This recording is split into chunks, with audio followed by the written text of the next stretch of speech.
मैं गुरु घासीदास जी की पावन इस धरती पर पुनः आप सबका अभिनंदन वंदन जय भीम आप सब लोगों को करता हूं। मुझे यहाँ की घटना के बारे में पता लगा और आज मेरे माध्यम से देश और दुनिया में बैठे हमारे लोग जानेंगे कि सतनामी क्या है।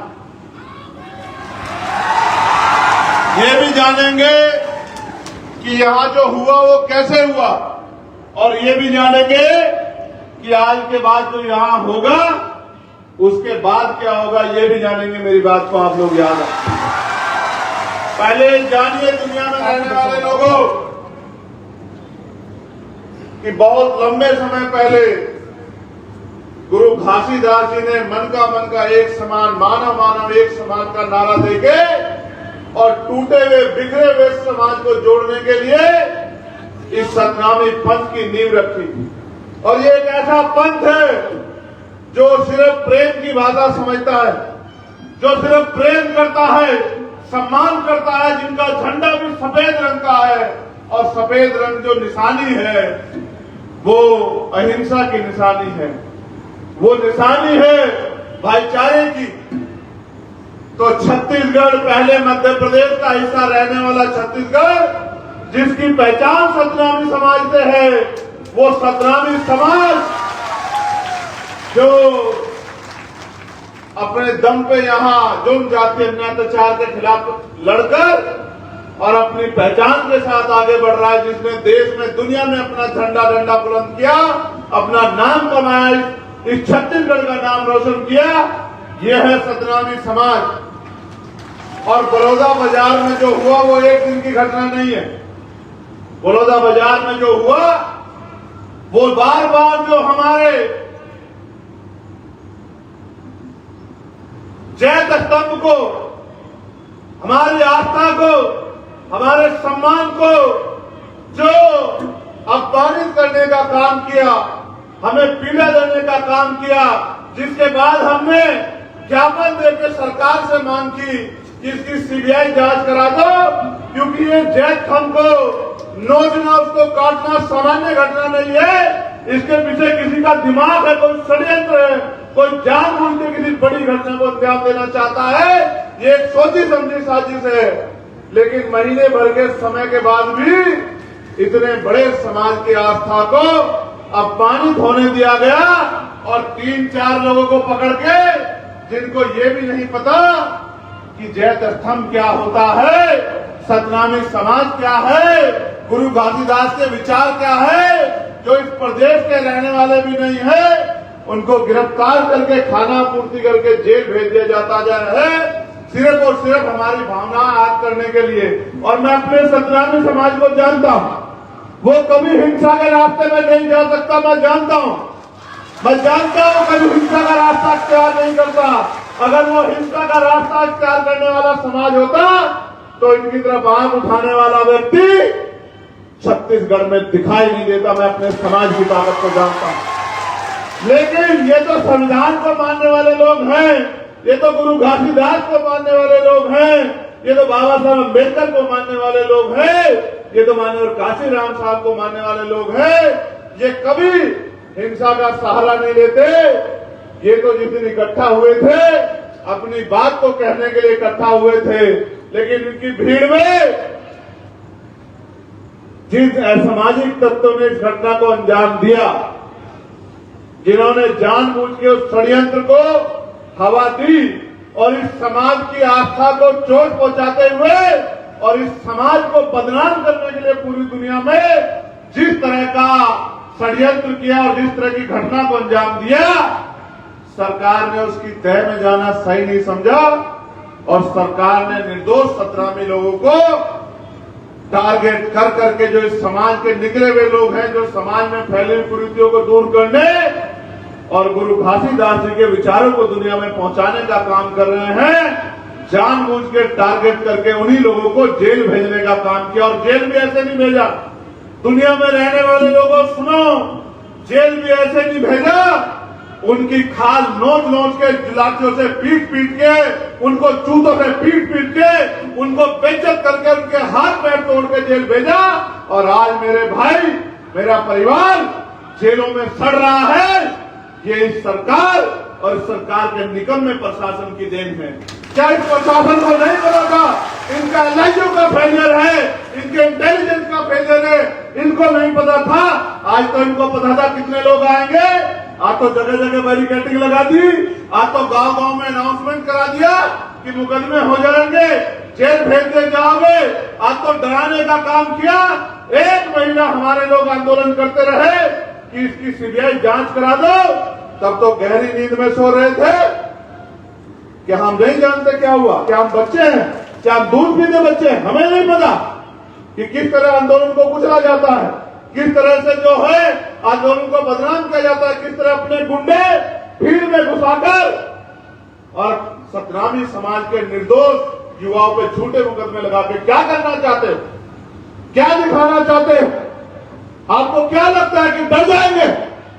आपको क्या लगता है छिप जाएंगे?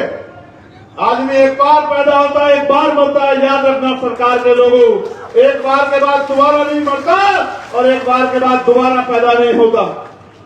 मैं आपसे भी कहना चाहता हूं, बुज़दिल तो नहीं हो, बहादुर लोग हो। क्या हो गया तुम्हें? किस बात से डर रहे हो? जेल तो क्रांतिकारियों का गहना होती है। और इतिहास याद करो, यह मुल्क जब आजादी पाया तो कितने लोगों ने शहादत दी, कितने क्रांतिकारियों ने शहादत दी, कितने लोगों ने जेल काटी। किस चीज से डर रहे हो?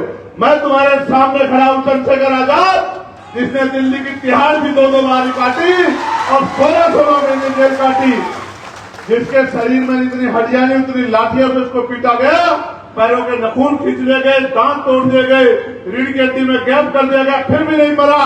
क्योंकि संघर्ष करने वाला व्यक्ति मरता नहीं है, संघर्ष करने वाला अमर होता है और उसके जाने के बाद दुनिया उसको याद रखती है। आज हमारे प्रदेश अध्यक्ष राजकुमार जांगड़े जी यहाँ नहीं है। वो बेचारे, पहले उनको एक्सीडेंट हो गया, बड़ी मुश्किल से उसकी जान बची आपकी प्रार्थनाओं से, गुरु घासीदास जी के आशीर्वाद से। फिर उसको दोबारा से चोट लग गई। वो किसी तरह से, उसको पता था कि उसके ऊपर शिकंजा कसा जाएगा। वो निर्दोष व्यक्ति किसी तरह से यहां से चला गया, उसको पकड़ के लेके आए। जिस दिन मैंने घोषणा करी कि मैं आने वाला हूं, इनको पता था कि राजकुमार जांगड़े और भीम आर्मी के लोग यहां रहेंगे तो लाखों लोग जुटेंगे और आपको जवाब देना भारी हो जाएगा। अभी मैं जब यहां आया तो मुझे बताया कि उसके पिताजी आए। ये राजकुमार जी के पिताजी हैं।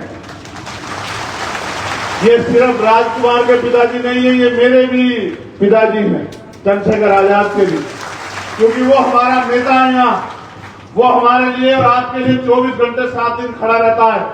वो अपनी जान की परवाह नहीं करता। वो मेरा बहादुर सिपाही है। आज इनकी आंखों में आंसू देख के मुझे बड़ी तकलीफ हो रही। मैंने इनसे भी कहा कि क्रांतिकारियों के पिता आंसू नहीं बहाते, ये उनके संघर्ष का भी अपमान होता है। याद करो शहीद आजम भगत सिंह को जब फांसी की सजा हुई थी तो उन्होंने अपने पिता को, उनके पिता ने एक लेटर लिख दिया था अंग्रेजों को कि उनकी सजा माफ कर दी जाए, तो वो अपने पिता से लड़ पड़े थे। उन्होंने अपने पिता से कहा कि आपको कोई अधिकार नहीं है मेरी जंग में कूदने का, मुझे अपमानित करने का। उन अंग्रेजों के सामने, जिनके सामने मैं प्राणों की बाजी लगा रहा हूं, उनके आगे झुकने का, गिड़गिड़ाने का आपको कोई अधिकार नहीं है। मेरे संघर्ष को कमजोर मत करो। मैं आपसे भी कह रहा हूं, मैं वचन देके कहता हूं, मेरा वचन अटल है, याद रखना। मैं सरकार से कह रहा हूं, प्रशासन कराओ जेल बड़ी, छत्तीसगढ़ की जेल बड़ी कराओ। हम देखेंगे कितने लोगों को आप जेल भेजेंगे, हम आपकी हिम्मत देखने का काम करेंगे आप यहां। और इसको आप आग्रह मत समझना। ये मेरी चेतावनी है सरकार को कि अगर वो गुंडागर्दी पे उतर आई है, अगर वो तानाशाही पे उतर आई है, अगर वो सतनामी समाज को कुचलने पे उतर आई है, तो उसका जवाब देने के लिए चंद्रशेखर आजाद है। करो मुकाबला, हम लोग तुम्हारा मुकाबला करेंगे।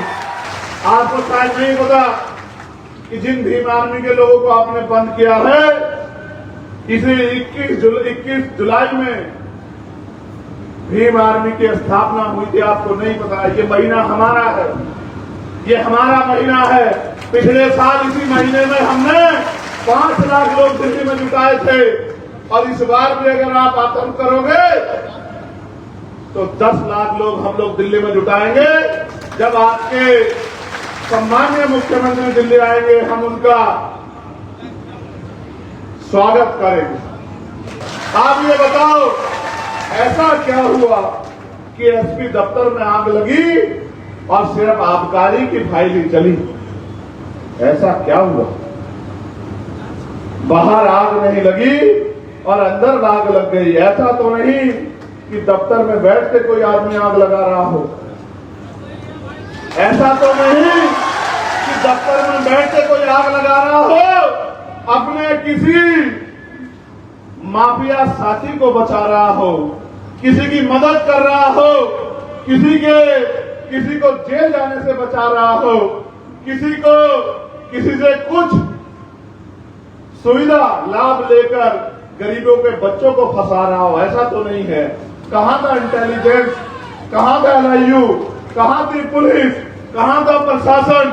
इतने लोग आए थे, क्यों नहीं बात करी? जिलाधिकारी मौके पे क्यों नहीं पहुंचा?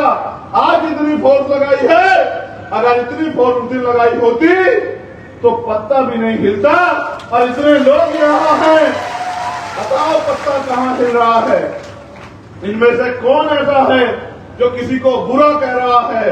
लेकिन बुरा तो उस दिन भी नहीं कह रहा था। ये तो सत्ता और विपक्ष की मिली भगत थी जिसमें मेरे लोग पिस गए, जो बेचारे गुरु घासीदास जी के सम्मान में, जो सतनामी समाज के सम्मान में गए थे, वो बेचारे पिस गए। और वो नौजवान पिस गया जो समाज को परिवार से भी बड़ा मानकर एडी चोटी का जोड़ लगाकर पूरे प्रदेश में जुल्म जाति के खिलाफ लड़ रहा है। सतनामी समाज था, सतनामी समाज है और सतनामी समाज अनंत अनंत तक रहेगा। मैं जितने परिवारों के बच्चे जेलों में हैं, मैं उनको विश्वास दिला कहता हूं कि मुझे बस 10 दिन चाहिए। मैं देश भर में अपनी तैयारी करूंगा और अगला आंदोलन जो पिछली बार दिल्ली में हुआ था वो इस बार दिल्ली में नहीं होगा, वो छत्तीसगढ़ में होगा। छत्तीसगढ़ को भी पता लगनी चाहिए और वो आंदोलन में अनिश्चितकालीन होगा। और वो आंदोलन तब तक चलेगा जब तक ये जुल्म खत्म नहीं होगा।